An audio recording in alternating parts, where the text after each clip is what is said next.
Nesse culto doutrinário eu tenho uma palavra para ministrar a minha e a sua vida, que vai nos falar sobre batalha espiritual.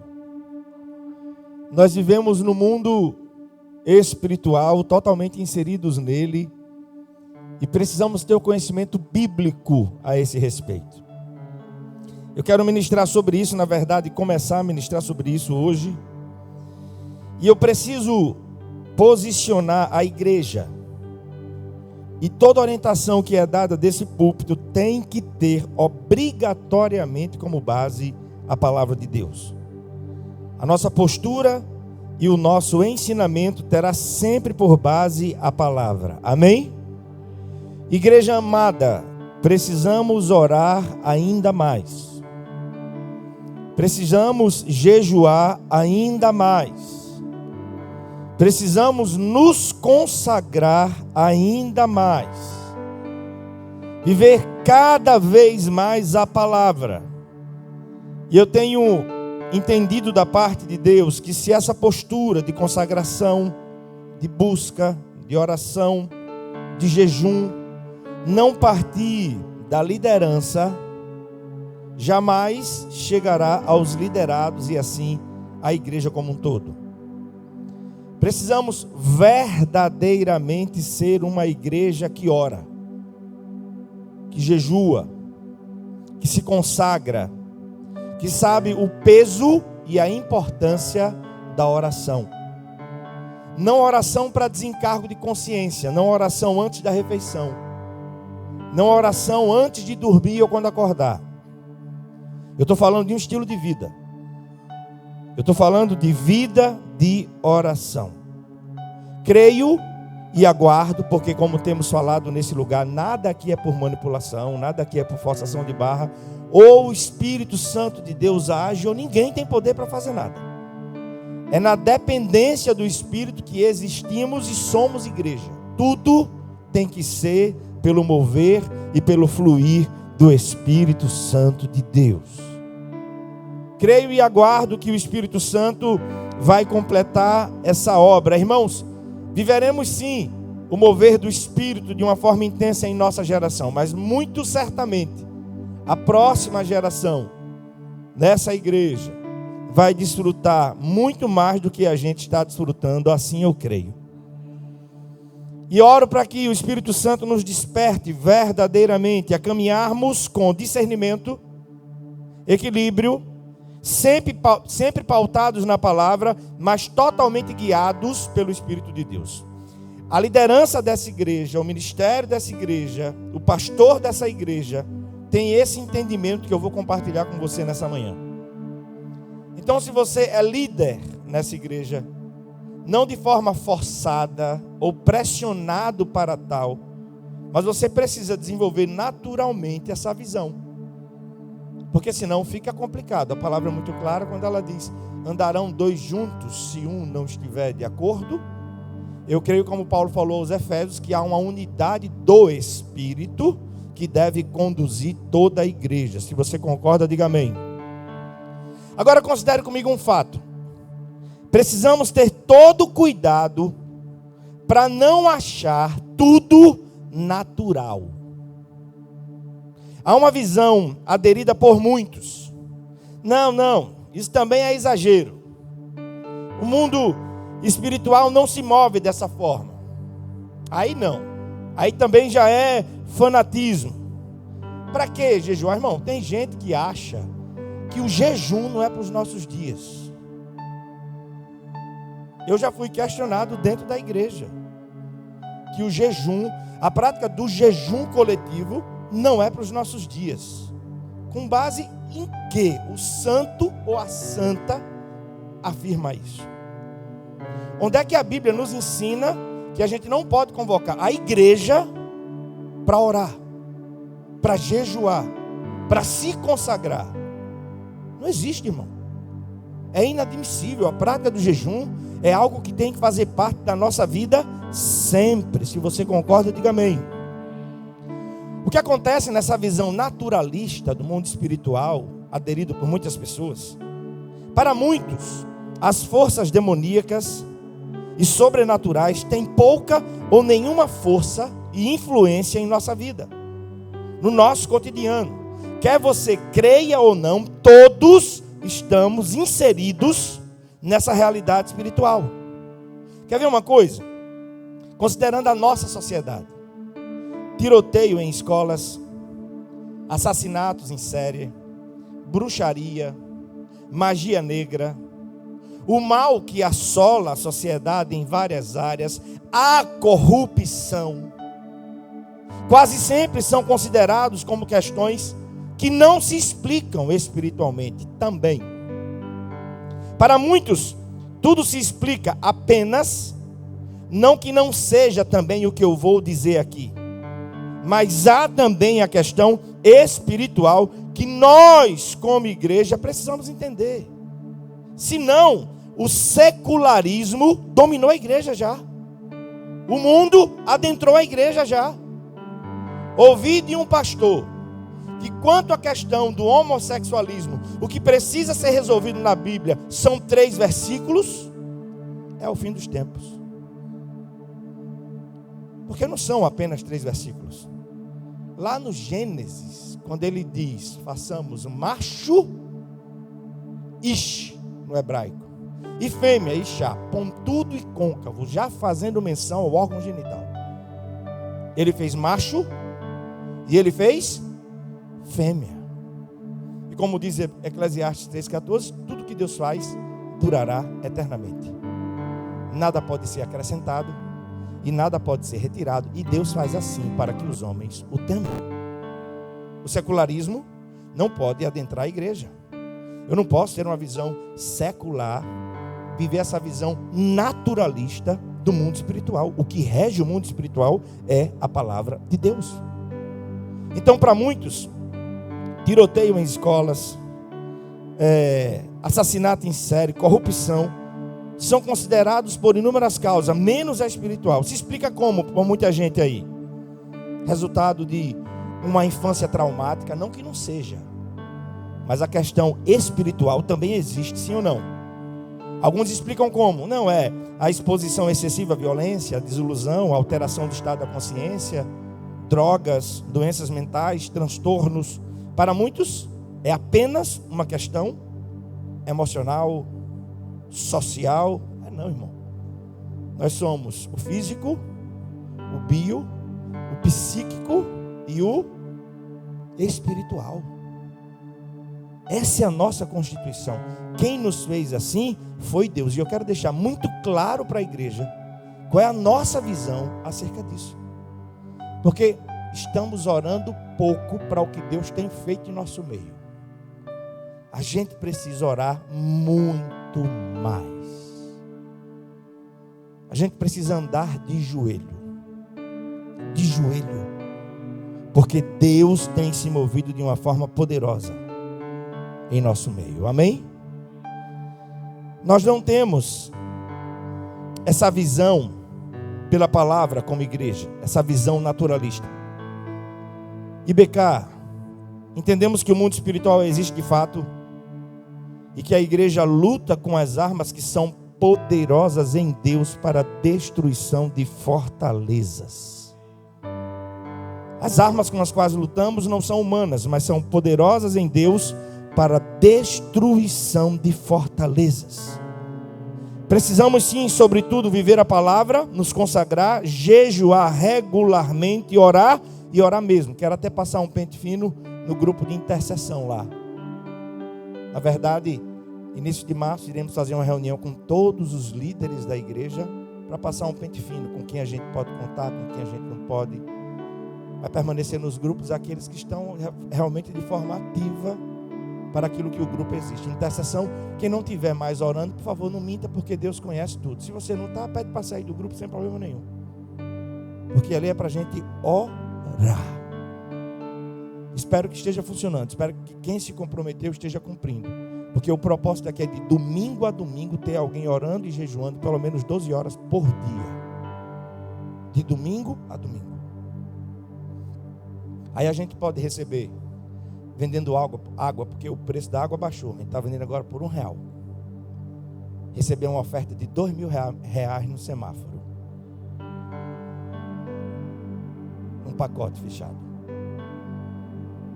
É Deus. É Deus. Somente Ele. E é preciso estar aos pés dele, para não achar que somos alguma coisa. É preciso nos quebrantarmos na presença dele. É a visão dessa igreja, irmão. Não faça nada sem orar. A equipe de louvor pode tranquilamente, um dia de sábado, vir aqui e não ensaiar música nenhuma. Orar. Pedir a graça a Deus. Pedir a unção de Deus. Não que não precisemos ensaiar, de forma alguma. Mas é preciso entender a necessidade de estar ligado nessa questão espiritual. Deixa eu te ensinar uma coisa. A Bíblia diz assim, que Satanás, para enganar, ele se transforma até em anjo de luz. Aí tu não ora, tu não lê a Bíblia, tu não tem discernimento nenhum, tu é presa fácil. Um homem de Deus certa vez disse assim: quando Satanás se aproxima de alguém, ele nunca chega arrastando as correntes com as quais vai prender a pessoa. Ele nunca chega. Ele nunca chega de tridente, feio. Não.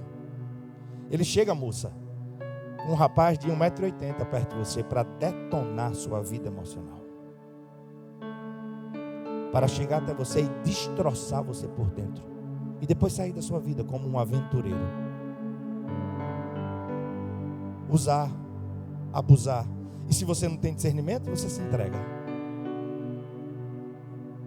Ele nunca chega arrastando as correntes com as quais vai prender a pessoa. Nunca. É por isso que a igreja precisa saber se mover e viver nessa questão espiritual. Se preciso for, ele se transforma em anjo de luz para enganar. Aí você não ora. Aí você não se consagra, aí você não jejua. Como eu digo, sempre que prego, não estou numa situação superior a ninguém, porque a palavra em primeiríssimo lugar é para mim. Amém? Amém? Não estou aqui fazendo uma série de acusações, me julgando melhor do que você. Eu estou propondo uma reflexão que é para mexer mesmo, porque a palavra é mais afiada do que qualquer espada de 2 gumes. Qual foi a última vez que você jejuou? Não estou falando de jejuar para pedir alguma coisa, não. Eu tenho uma regra para mim. Sempre que eu jejuo, meu primeiro pedido a Deus é a minha vida com Ele. Me faça ser mais íntimo do Senhor. Me faça ter a capacidade de, o menor sussurro do teu espírito, eu entender. Qual foi a última vez que você jejuou? É certo não, pastor, passar fome. Qual foi o último ano que você leu a Bíblia toda? Qual foi, irmão? Essas são as armas, irmão. Essas são as armas. Qual foi o último ano que você leu a Bíblia toda? Como é que você se relaciona com a palavra? A forma como você se relaciona com a palavra vai dizer de maneira inevitável como você se relaciona com o Deus da palavra. Porque toda vez que em humilhação diante de Deus você abre a Bíblia para ler a Bíblia, Deus está falando com você. Tá ou não tá? Tá ou não tá? Sempre que você for para o seu lugar de oração e orar, não peça apenas. Não faça da sua intimidade com Deus apenas uma questão para pedir. Fique em solitude. Fala comigo. Qual é a tua direção? Precisamos chegar à maturidade, irmão. E não viver aquele relacionamento infantil de querer apenas que Deus faça algo para mim e para você. É preciso crescer. O que deve reger a nossa compreensão e a nossa postura frente a essa questão e essa realidade espiritual que existe. Existe. Abra sua Bíblia aí, por favor. 2 Timóteo, capítulo 1, verso 7. Eu quero ler com você.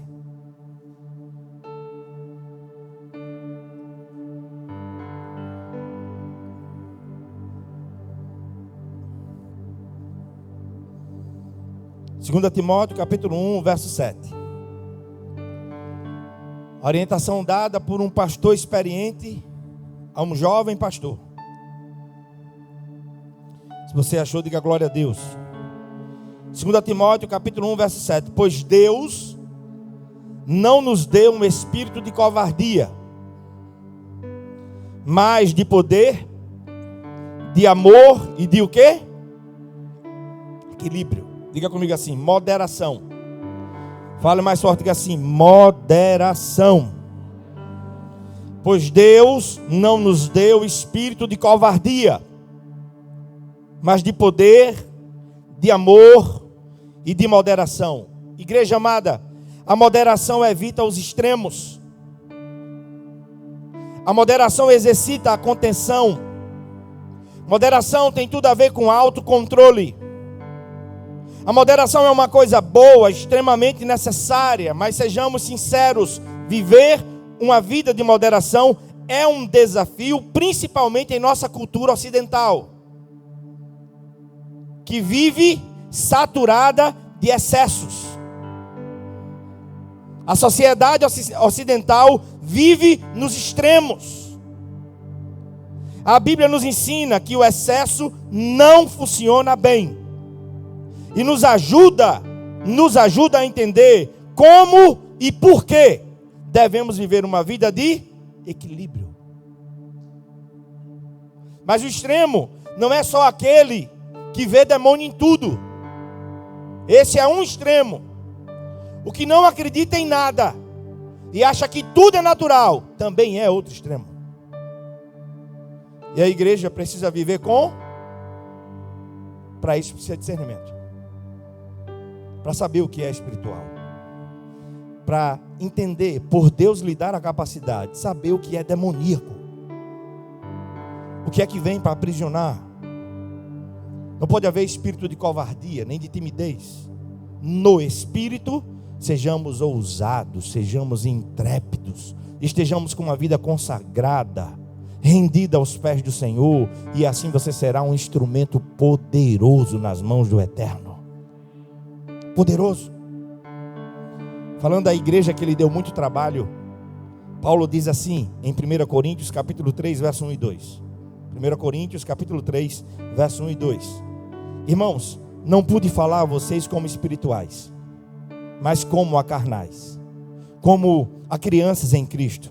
Eu dei a vocês leite, queria dar alimento sólido, mas só pude dar leite, porque vocês não estavam em condição de recebê-lo. E de fato, vocês ainda não estão em condições. O que é que Paulo está dizendo aqui? Ele não está falando do crente espiritual e crente carnal, não, irmão.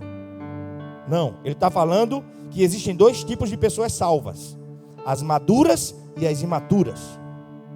O homem espiritual e o homem natural.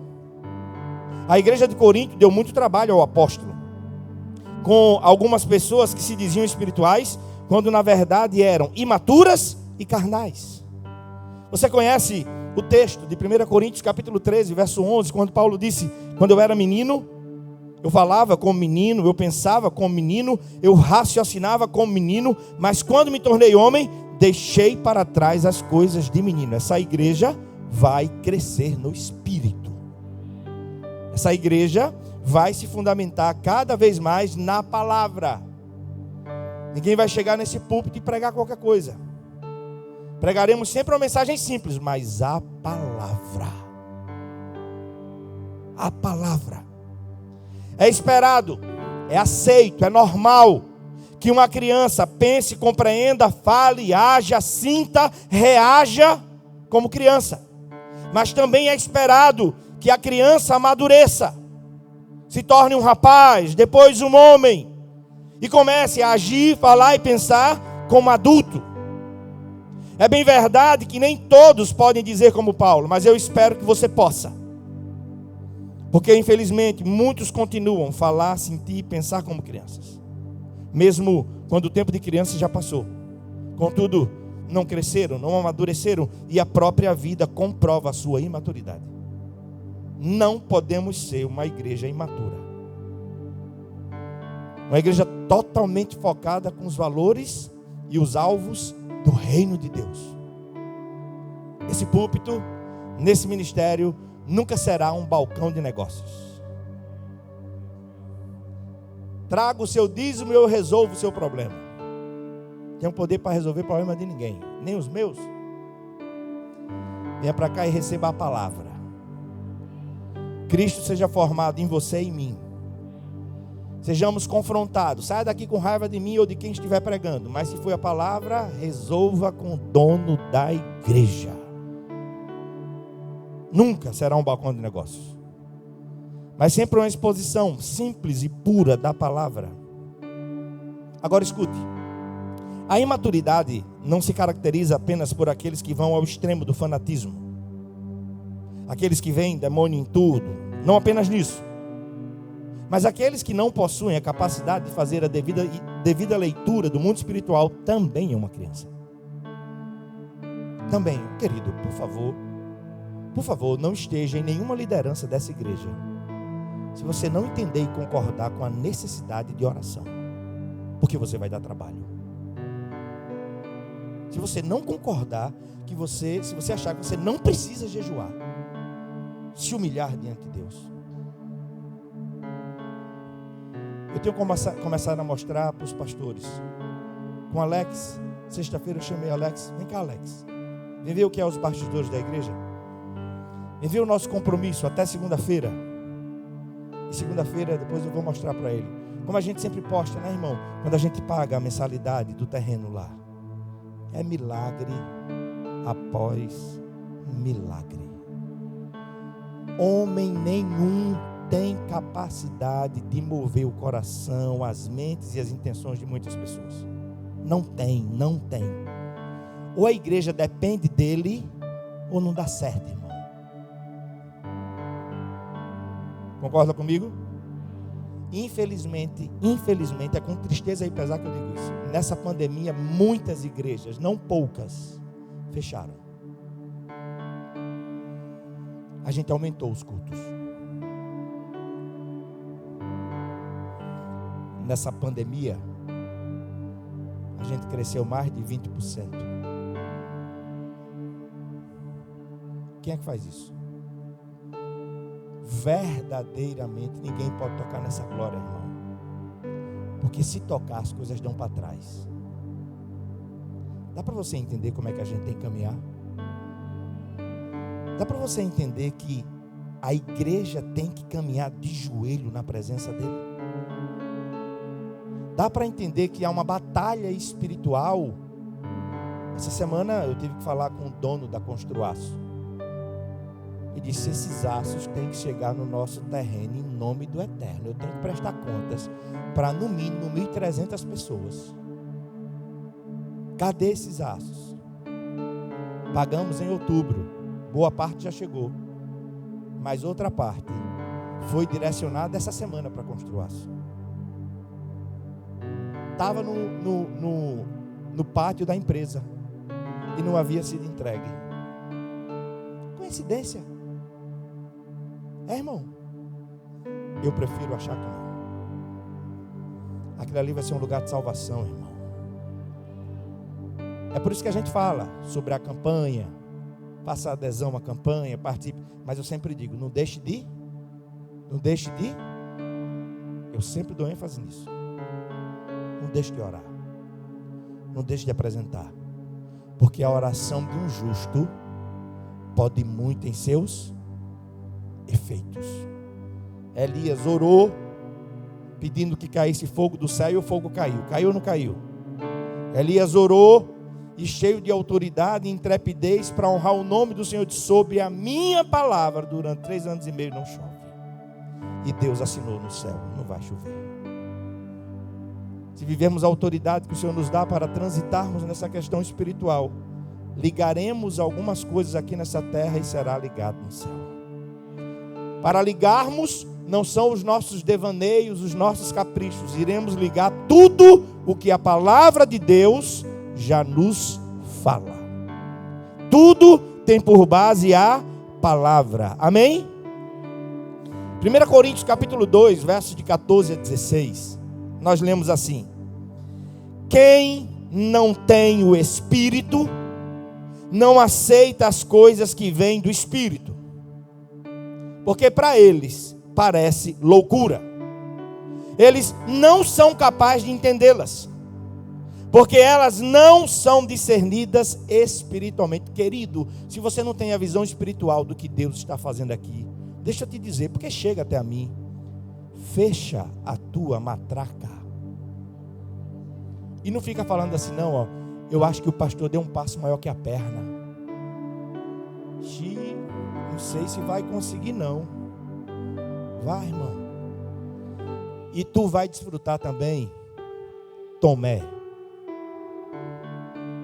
Porque ainda sai falando. Porque chega, irmão.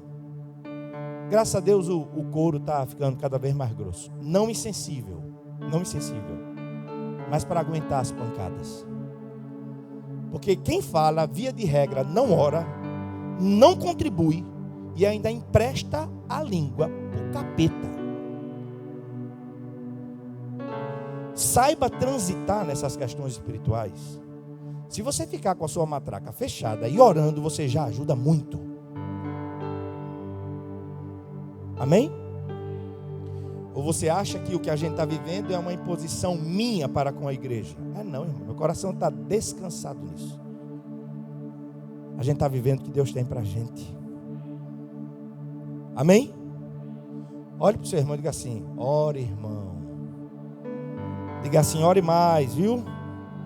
Fale menos. Mas vamos voltar ao texto. 1 Coríntios capítulo 2, versos 14, 15 e 16. Quem não tem o Espírito não aceita a coisa do que vem do Espírito, porque para eles parecem o quê? Loucura. E não são capazes de entendê-las, porque elas se discernem espiritualmente. Se não tem o Espírito, não vai entender nada. Aí Paulo continua: mas quem é espiritual discerne bem todas as coisas, e ele mesmo por ninguém é discernido. Pois quem conheceu a mente do Senhor para que possa instruí-lo? Nós, porém, temos a mente de Cristo. Posso ouvir um amém? O que é que Paulo está falando aqui? Embora a palavra de Deus seja divina, por mais que a palavra nos seja dada pelo Espírito de Deus, ainda assim a palavra não é recebida por todos. E quem é que não recebe? Quem não a compreende. E quem é que não a compreende? Às vezes está dentro da igreja, mas é o homem natural. Natural. Não tem discernimento. Não procura buscar em Deus a visão de Deus. Aí eu gosto de estudar. Quando Paulo fala homem natural, ou seja, ser humano, se referindo a homem ou mulher, o homem natural é aquele que tem o seu horizonte e a sua visão extremamente limitada às coisas dessa vida. 2 mais 2 são 4. Acabou-se.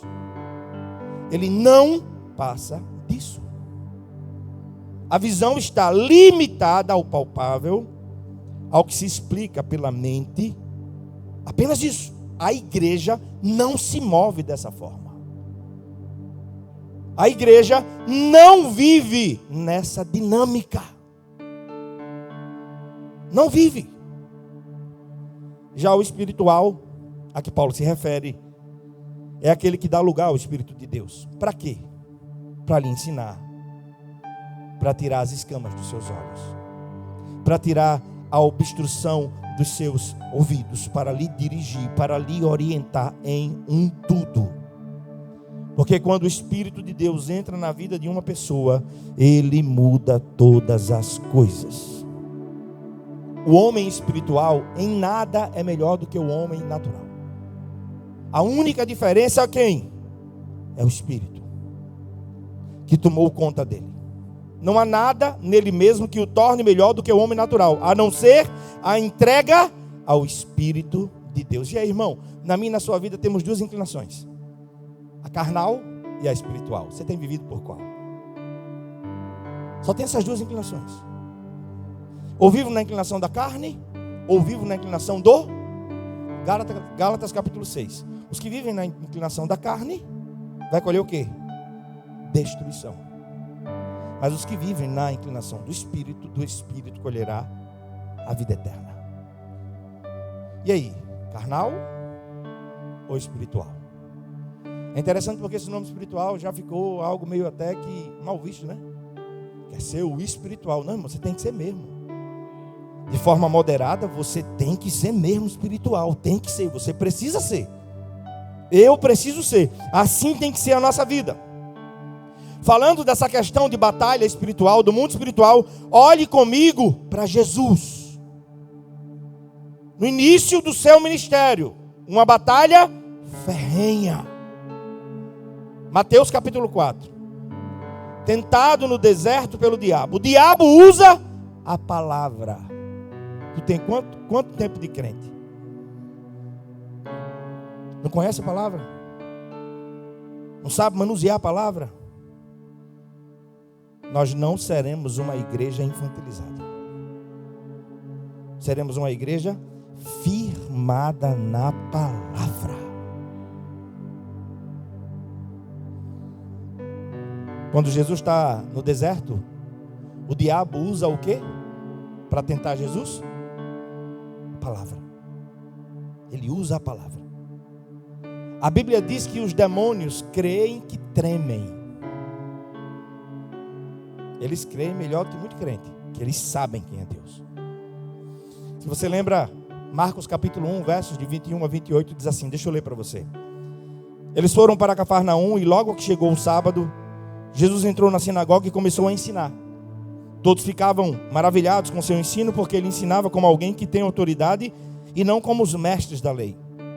Justo naquele momento, na sinagoga, um homem possesso de um espírito imundo gritou: "O que queres conosco, Jesus de Nazaré?"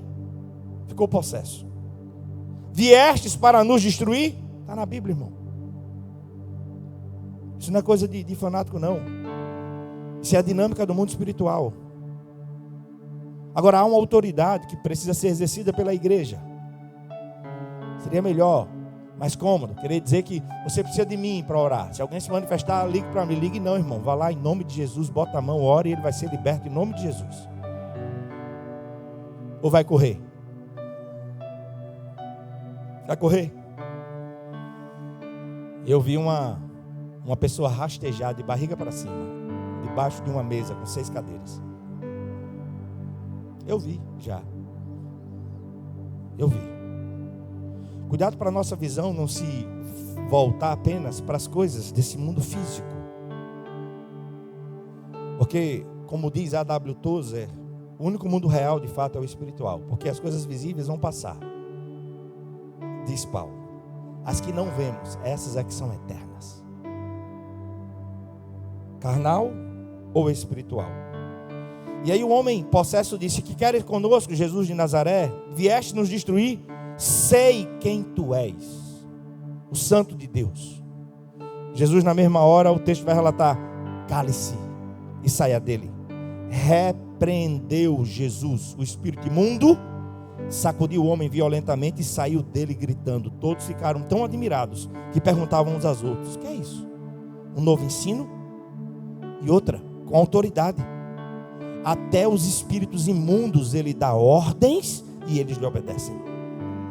A notícia a seu respeito se espalharam rapidamente por toda a região da Galileia. Igreja amada, precisamos ter conhecimento bíblico e uma vida pautada na palavra para saber transitar nesse contexto de batalha espiritual, na qual todos nós estamos envolvidos. Todos nós vivemos em 2 mundos ao mesmo tempo: o físico, essa realidade visível, perceptível, palpável, e o mundo espiritual, que é o oposto à realidade do mundo físico. É por isso que quem está na cabine, quem está filmando, lá fora, quem está olhando os carros, a introdução, aqui em cima, em qualquer lugar, tem que estar orando. Eu vou propor, não posso impor.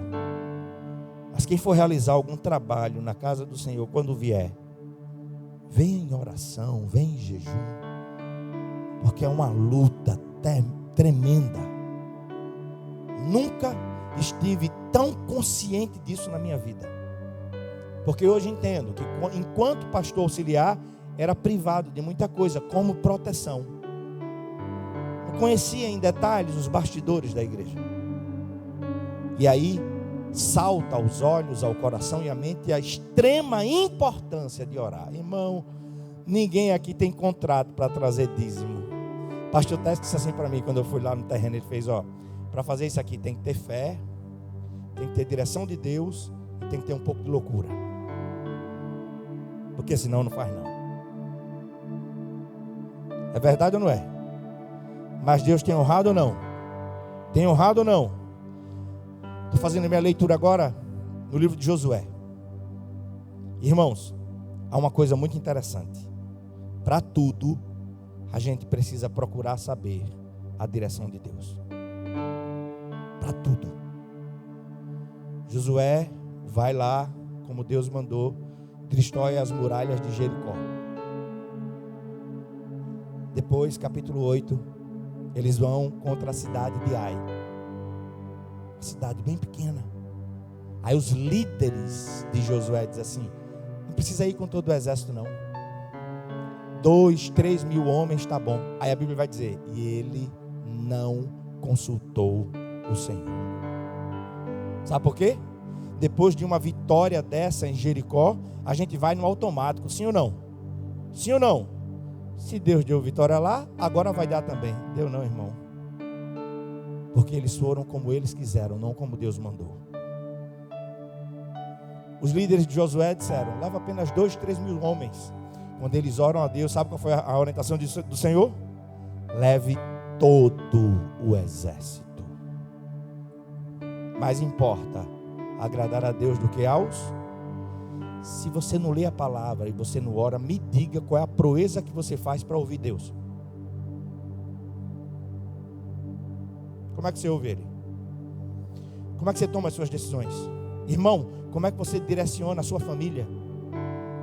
Como é que você cria seus filhos? Como é que você conduz o seu casamento? Se você não ora, se você não lê a Bíblia, se você não tem uma vida de oração na presença de Deus, se você não para ouvir o dono da sua vida, o dono da igreja, o dono da sua família, ele falar. É uma questão de sobrevivência, irmão. É uma questão de sobrevivência. Eu e você transitamos nesses dois mundos. Há alguns que consideram essa história de mundo espiritual um enorme fanatismo. Sabe quem gosta de você pensar assim? O diabo. 2 Coríntios 4,18 vai dizer assim: não atentando nós nas coisas que se veem, mas na que não se veem. Porque as coisas que se veem, no mundo físico, são temporais, são passageiras, são transitórias, são momentâneas. Mas aquelas que nós não vemos, essas é que são eternas. Eu guardo essa verdade dita por A.W. Tozer. O mundo invisível descrito na palavra de Deus, o mundo espiritual, é o único mundo real. Porque ele vai durar para sempre. O fato é que as coisas deste mundo nos parecem tão reais, porque a gente pode vê-las, senti-las, mas o que as pessoas esquecem é que elas são temporais e todas irão desaparecer. E somente o que é invisível, as coisas espirituais, permanecerão para sempre. Paulo, em seu discernimento acerca da vida, consciente de que vivemos em dois mundos, ensina que as coisas que vemos, se referindo às coisas desse mundo físico, todas elas são passageiras. E é importante, indispensável saber disso, porque normalmente são a essas coisas que muita gente dá mais valor, as que se veem, as coisas desse mundo. O fato é que as coisas desse mundo irão passar. Chegamos sem nada e sem nada também partiremos. Sim ou não, irmãos? O que precisamos fazer, escute, é viver, transitar e olhar para o mundo visível, físico, da maneira como o Senhor nos ensina em sua palavra. Se assim vivermos, fazendo uma leitura de mundo à luz da palavra, não viveremos nos extremos e jamais nos sentiremos atraídos pelas coisas desse mundo. Porque a gente sabe que é uma verdade, tudo passa. Viemos do pó sem nada e ao pó retornaremos sem levar absolutamente nada. As coisas visíveis, 1 João capítulo 2, versos de 15 a 17, diz assim: não amem o mundo, nem as coisas que há no mundo. Se alguém amar o mundo, o amor do Pai não está nele. Porque tudo que há no mundo é a concupiscência da carne, a concupiscência dos olhos e a soberba da vida. Isso não procede do Pai, mas do mundo. No Evangelho de João, capítulo 17, verso 16, é Jesus quem diz: eles não são do mundo, como eu também do mundo não sou. Peregrinos e forasteiros, estamos de passagem por essa terra, e você tem uma missão dada por Deus para você, para realizar aqui nessa terra.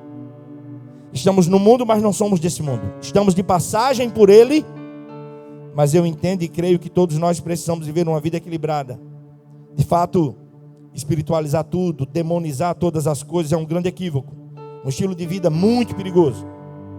Precisamos viver de maneira equilibrada, saber lidar em nossa vida tanto com a realidade física como com a realidade espiritual. Que essa igreja esteja devidamente revestida da armadura de Deus, porque está na palavra, irmão. Efésios capítulo 6, versos de 10 a 12. Finalmente, fortaleçam-se no Senhor e no seu forte poder. Escuta, vistam toda, não é parte, vistam toda a armadura de Deus, para poderem ficar firmes contra as ciladas do diabo. Pois a nossa luta não é contra seres humanos, mas contra poderes e autoridades, contra os dominadores deste mundo de trevas, contra as forças espirituais nas regiões celestiais. Não é um grupo social apenas, é uma casa de oração. É uma casa de oração. Fiquei feliz quando cheguei hoje pela manhã, 7 horas. Tinha crente aqui orando já, orando pela cidade. Não é orando pedindo bênção não, irmão, é clamando por essa cidade. Clamando, 7 horas da manhã. Já tinha gente aqui. Daqui a pouco vai começar. Eu vou avisar quando começar, tá?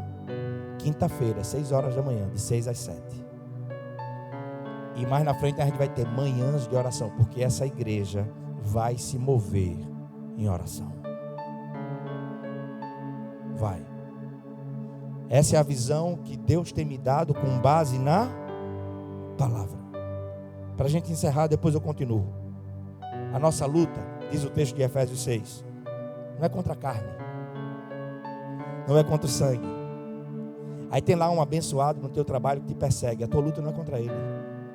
Mas se você é natural, você leva para o âmbito pessoal. Você trava uma guerra pessoal. Se você é espiritual, você discerne. Amontoa brasas vivas na cabeça dele. Abençoa ele, abençoa ela. Ora por ele, ora por ela. E não faça oração feiticeira não. Abençoe mesmo. Não vai dizer, senta a mão nele, Jeová. Não, você ora para abençoar. Que ele tenha um encontro contigo, Senhor.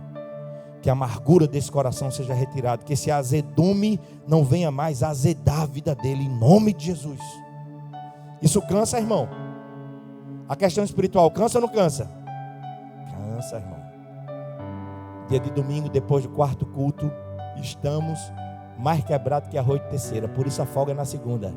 Não é porque pastor é preguiçoso não, viu, irmão? É porque pastor também tem que descansar. Mas é uma luta. É uma luta. E é assim que essa igreja vai se mover. Posso ouvir um amém? Para a gente encerrar, só esses 2 textos novamente. Vê só. A nossa luta não é contra seres humanos, mas contra, olha onde se trava essa luta. Contra poderes, existem autoridades, contra dominadores desse mundo de trevas, contra as forças espirituais do mal nas regiões celestiais. Em 2 Coríntios 4:4, Paulo vai dizer assim: porque o Deus desta era cegou o entendimento. Cegou. Você deixa de ter a devida leitura sobre a realidade espiritual. Você não ora para nada, irmão. Tem que ter a prática. Viu? A equipe de louvor tem que ter a prática. seja qual for a equipe, para subir aqui. Tem que vir em consagração, tem que vir em oração. Servir ali na portaria, cuidar dos carros lá, precisamos estar direcionados pelo Espírito, senão a carne toma conta. E quando ela toma conta, o estrago é grande. Sejamos espirituais. O Deus dessa era cegou. Aí Ele quer que você faça uma adesão a uma visão naturalista. Tudo é natural. Nada se explica espiritualmente. Vai na onda. Eu não comungo dessa visão. E sempre vou lhe orientar dentro da palavra. E mais uma vez, conclama a igreja. Se puder jejuar, jejue por essa obra.